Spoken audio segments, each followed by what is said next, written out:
Good morning, brothers and sisters. Good morning, mga friends. Good morning, Fe and Asher. Morning po. Yan, kasama ko si Pepot at saka si Ashpot. So, yan, back to our Bible morning walk.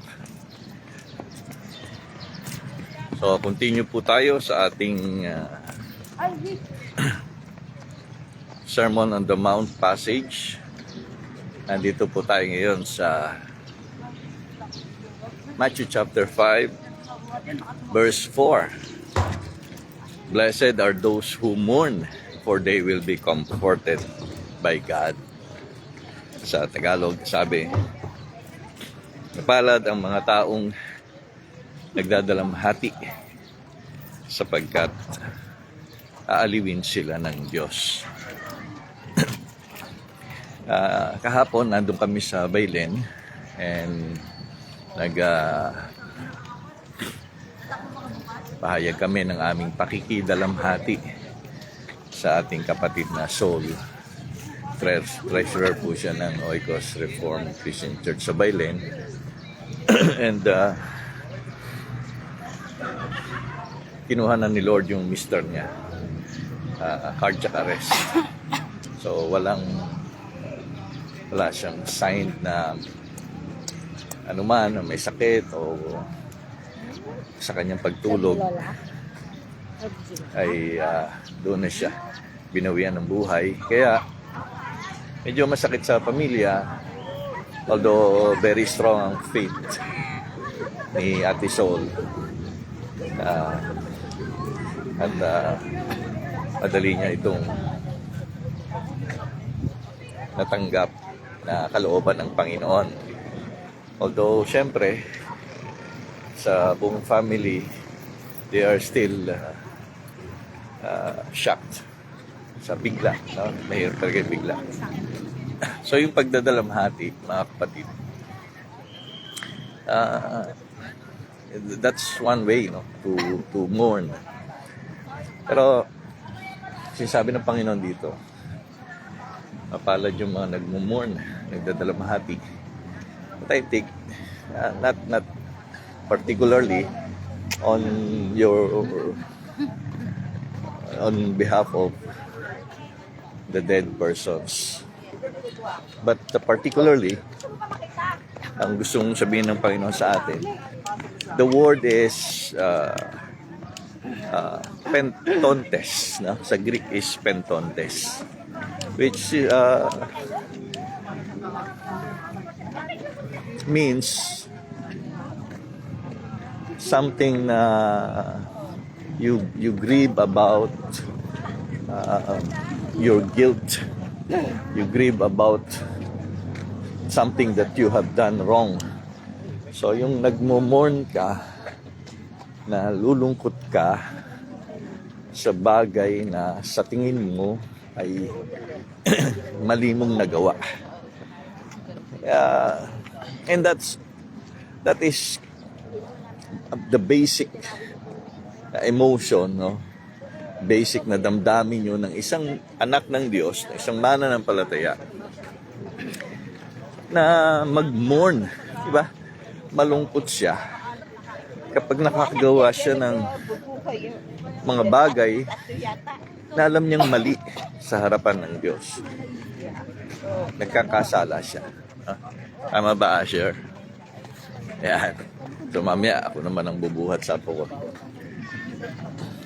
And the promise is, you will be comforted by God.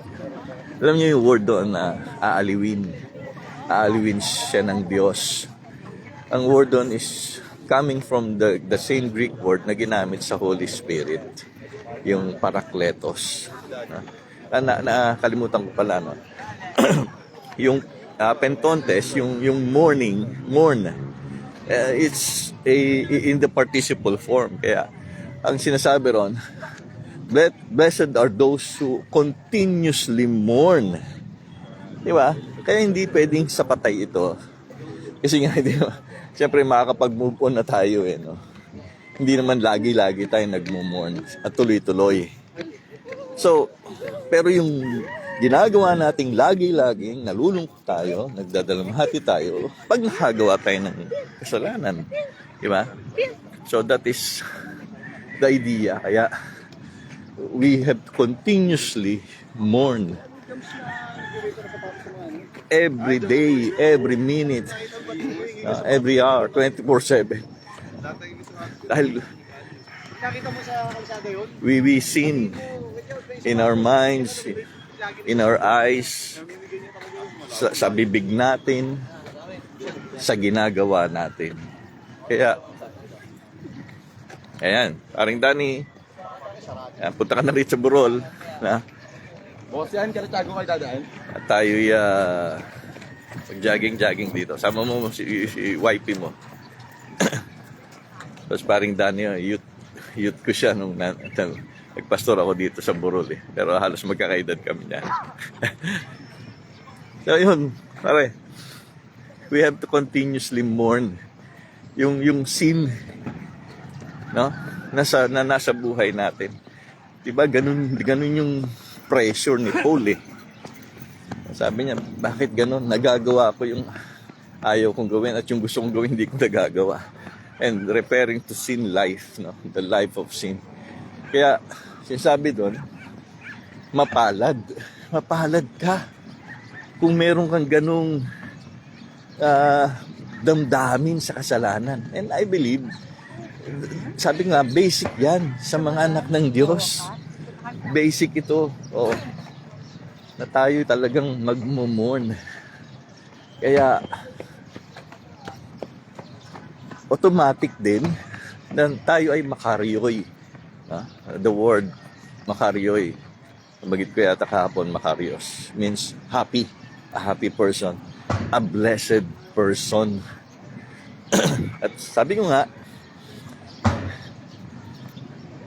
reward pa sa atin ni Lord is we will receive His comfort.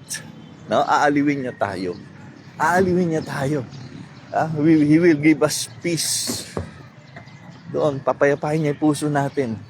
Sa kabila nung minsan ay nakakagawa nga tayo ng mga kasalanan. So yung guilt, aalisin niya yon. And as I've said, yung word na ginamit sa comfort is the same root word na ginamit sa Holy Spirit, which is our paraclete. Siya yung parakletos natin. Siya yung comforter natin. Di ba? Siya yung counselor natin. Kaya, ang buti ng Diyos, nagkamali ka na nga, kasala ka na nga, bibigyan ka pa dyan ng comforter para tulungan ka doon sa yung sin life hanggang ma-overcome mo ito. But you, as a Christian, must continuously mourn, must continuously hate, must continuously be sorrowful, be sad when you are sinning in the Lord. Mga kapatid, yan po ang Matthew 5 verse 4. Mapalad ang mga nagdadalamhati sapagkat aaliwin sila ng Diyos. Blessed are those who mourn because they will be comforted by God. Palain po tayo ng Panginoon. This is our Bible morning walk. And nandito na po tayo uli sa Dasmariñas Oval and Grandstand. Naiwan na rin si Nape. So, di ko napapansin. Nakakatatlong ikot na uli ako. Thank you po. God bless.